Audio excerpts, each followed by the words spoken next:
Stadion Maksimir, Zagreb, 13. svibnja 1990. Tjedan dana nakon prvih slobodnih izbora u Hrvatskoj. Na tribinama je kaos.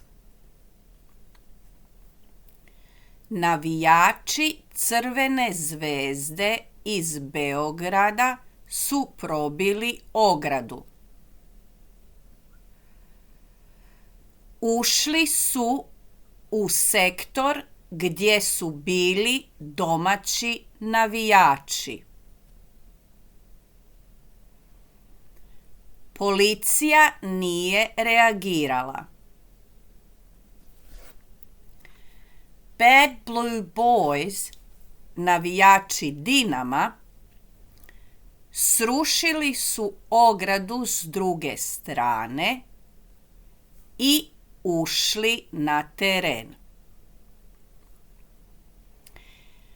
I tada je policija reagirala.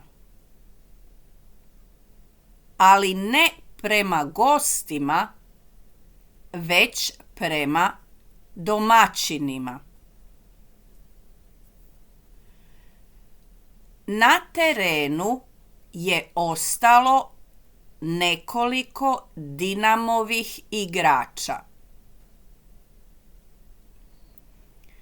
Jedan od njih bio je kapetan Zvonimir Boban. Imao je 21 godinu. Policajac je tukao navijača. Boban je dotrčao i udario policajca. Boban je kasnije rekao: reagirao sam na jednu veliku nepravdu koja je bila toliko očita da čovjek s minimalnim dostojanstvom i nacionalnim ponosom ne može ostati miran.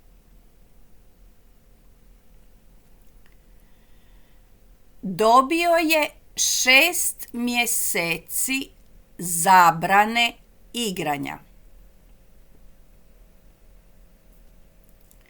Propustio je svjetsko prvenstvo.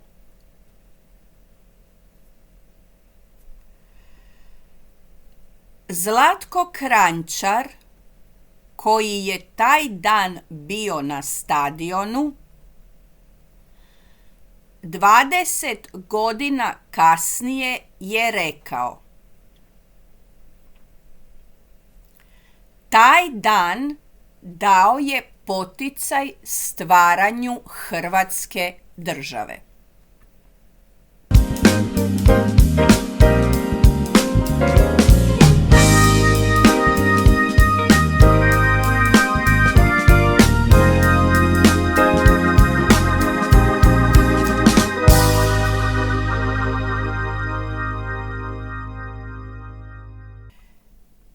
Igrač. To je čovjek koji igra nogomet. Igrač. Boban je bio igrač. Ali toga dana bio je više od igrača. Napravio je nešto što nitko nije zaboravio.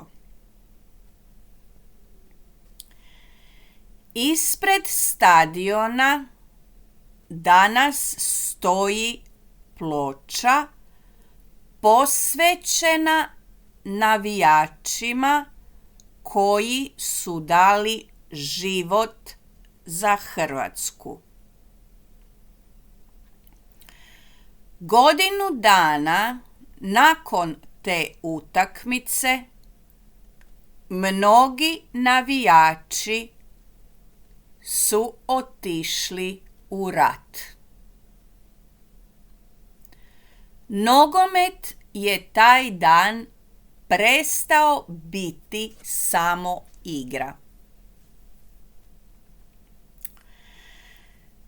Hrvatska je kao slobodna država odigrala prvu utakmicu 17.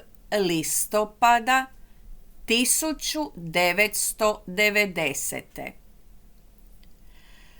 Protivnik je bila Amerika. Rezultat 2:1 za Hrvatsku. Bila je to samo prijateljska utakmica, ali jako važna. Jer Hrvatska je imala svoju reprezentaciju. Imala je dres. Dres s crveno-bijelim kockicama. Taj dres je bila sloboda. Vidljiva, mjerljiva na travnjaku. Prvo veliko natjecanje bilo je Europsko prvenstvo 1996. u Engleskoj. Hrvatska je pobijedila Dansku 3:0. Danska je tada bila prvak Europe. A Hrvatska, zemlja koja je tek izašla iz rata, uvjerljivo je pobijedila. Stigli su do četvrtfinala. Ispali su od Njemačke s 1:2.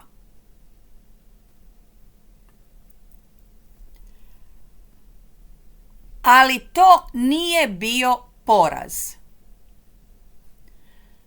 To je bio vidljivi dokaz da jedna mala zemlja postoji.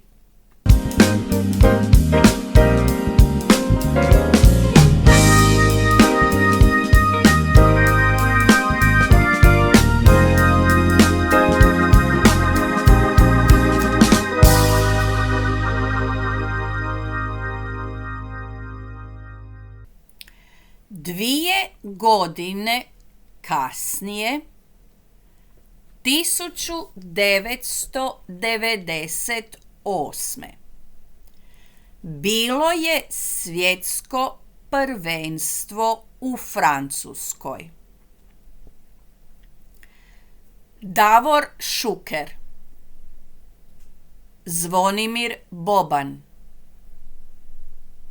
Robert Prosinečki. Velika generacija. U četvrtfinalu Njemačka. Trener hrvatske reprezentacije zvao se Miroslav Blažević. Svi su ga zvali Ćiro. Trener, to je čovjek koji vodi momčad, koji odlučuje tko igra,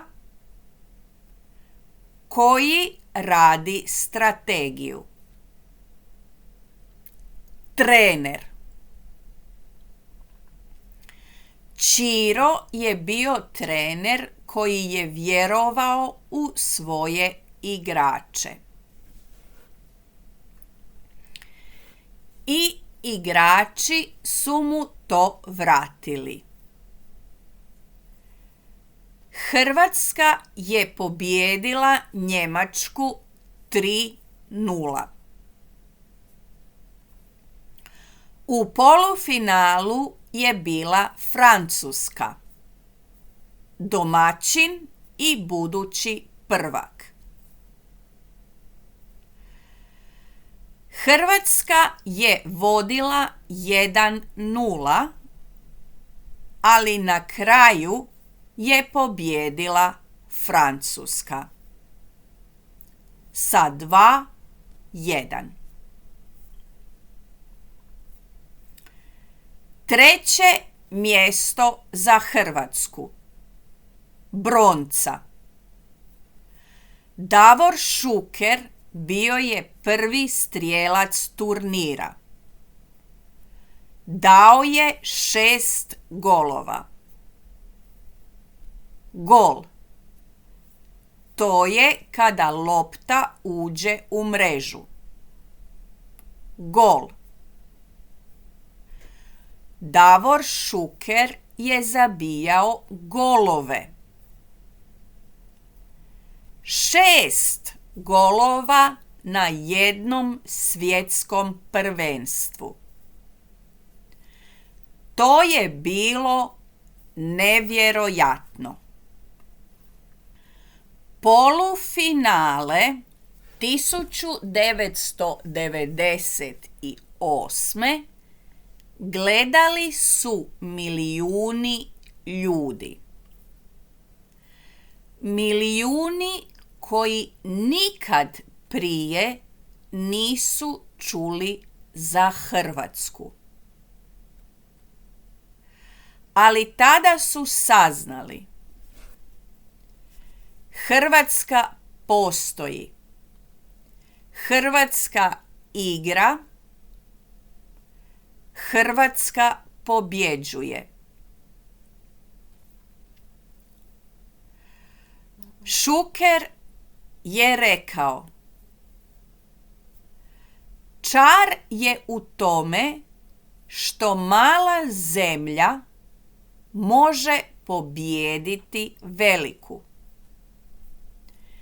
Mi smo to dokazali i od tada nas poštuju.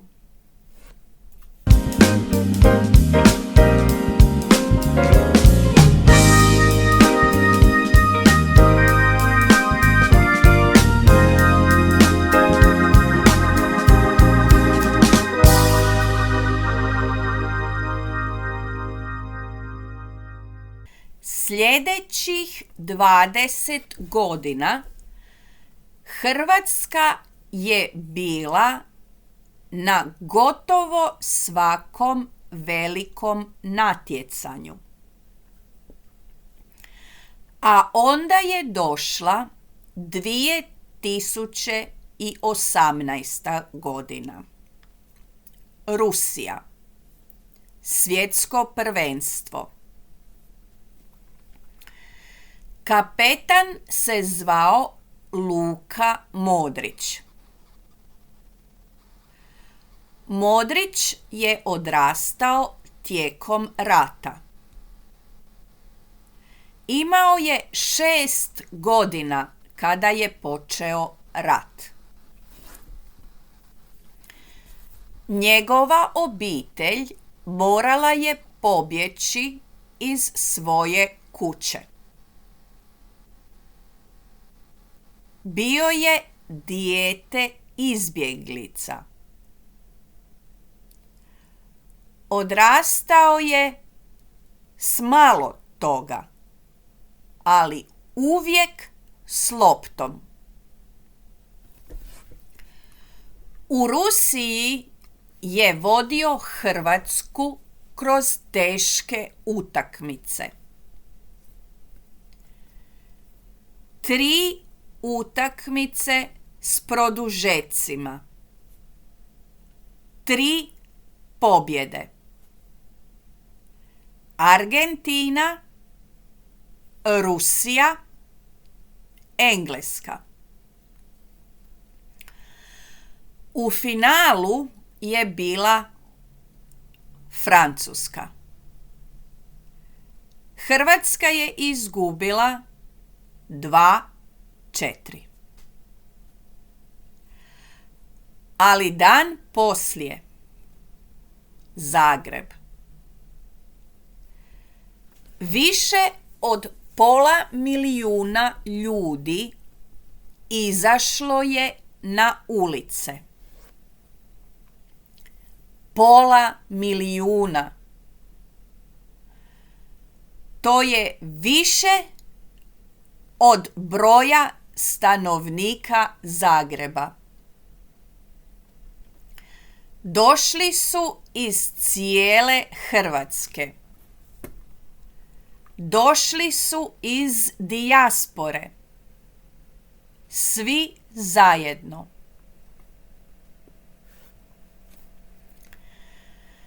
Modrić je stajao na pozornici s nagradom u rukama.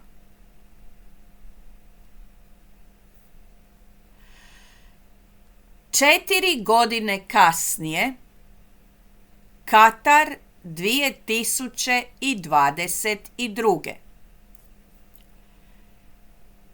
Hrvatska je opet u četvrtfinalu. Protiv Brazila.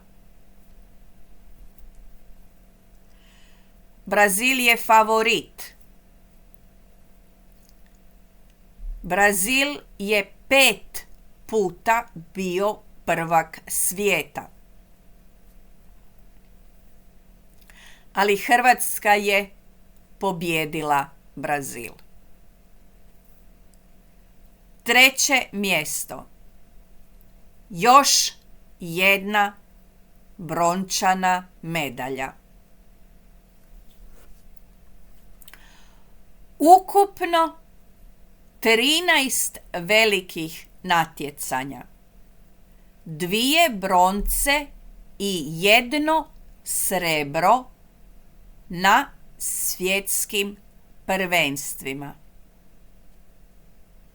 Zemlja od samo 4 milijuna ljudi.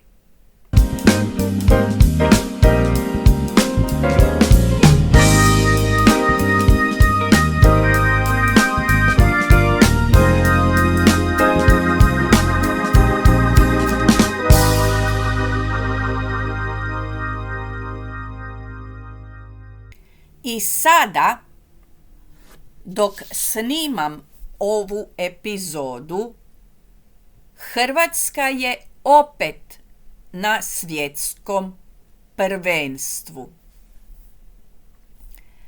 Lipanj 2026. Sjeverna Amerika. Kapetan je i dalje Modrić. Danas ima 40 godina. Ovo mu je 5. svjetsko prvenstvo. Zamislite to.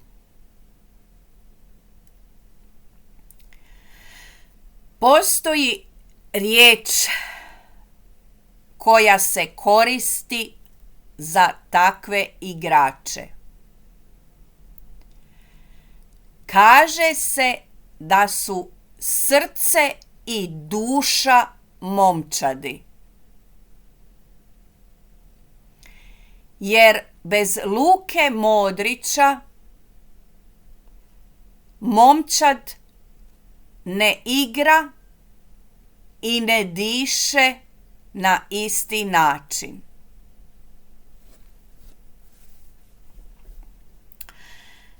A sad vam želim reći nešto o riječima koje čujete na svakoj utakmici. Vratar. To je igrač koji čuva gol. Stoji na golu i brani. Vratar. Bez dobrog vratara nema pobjede. Sudac. Sudac je čovjek koji sudi utakmicu i pazi da se poštuju pravila. Sudac. Kada sudac pogriješi, navijači su, da budemo iskreni, vrlo glasni. Gol. To je trenutak. Lopta ulazi u mrežu. Stadion eksplodira. Gol! I onda, ajmo Hrvatska, ajmo! Ajmo dolazi od glagola ići. Hajdemo, idemo. Ajmo Hrvatska. To su dvije riječi koje ujedinjuju cijelu tribinu, cijelu dijasporu, cijeli hrvatski narod. I na kraju,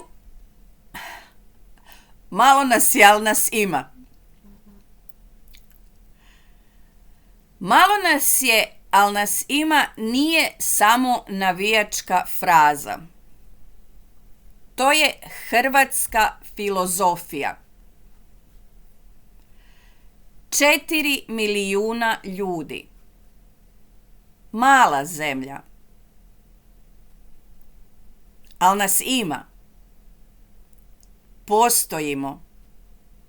Igramo. Pobjeđujemo. A kada gubimo, onda se i vraćamo. Zaprešić Boys su 2008. napisali pjesmu Neopisivo. Govori o ocu i sinu na stadionu. O trenutku kada dijete prvi put čuje volim te Hrvatska. Za dijasporu, za one koji Hrvatsku nose u sebi, ova je pjesma posebna. Dok otac na stadionu sjedi s djetetom u krilu, dijete uči. Ovo je tvoja Hrvatska. Stadion kao učionica. Gol kao lekcija. Navijanje kao jezik.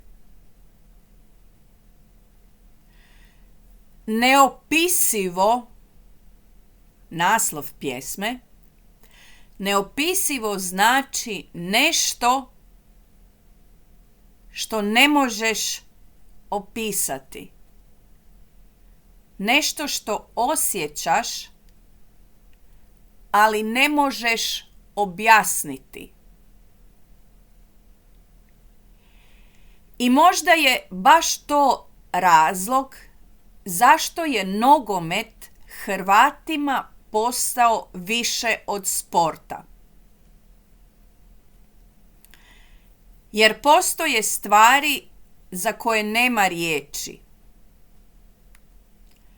Ljubav prema domovini. Ponos koji ne znaš kako objasniti djeci koja su odrasla daleko. Osjećaj da negdje pripadaš čak i kada si daleko. Ali onda dođe utakmica. Padne gol. Čujete, ajmo Hrvatska! I više ne morate ništa objašnjavati.